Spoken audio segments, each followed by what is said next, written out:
আসসালামু my to family, welcome to MK lifestyle blog. আজ বানাবো আমি শিঙি মাছ দিয়ে বেগুন দিয়ে ঝোল। পুরো ভিডিওটা দেখার অনুরোধ রইল। কোনো জায়গা অংশ যদি ভালো লেগে থাকে লাইক কমেন্ট শেয়ার সাবস্ক্রাইব করে দেবেন চ্যানেলটাকে।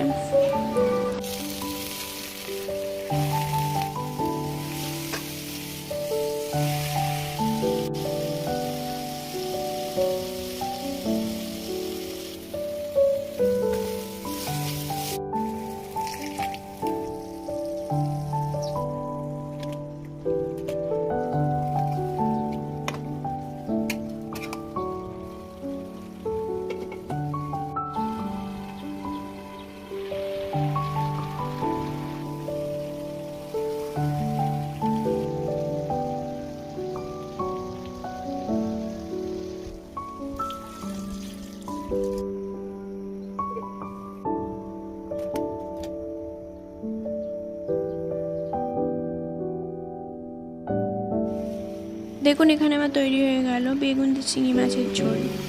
অবশ্যই লাইক করে দেবেন, চ্যানেলটা সাবস্ক্রাইব করে দেবেন। নেক্সট ভিডিওতে দেখা হবে। আল্লাহ হাফেজ। আমার ফ্যামিলির জন্য দোয়া করবেন। আল্লাহ হাফেজ। আসসালামু আলাইকুম।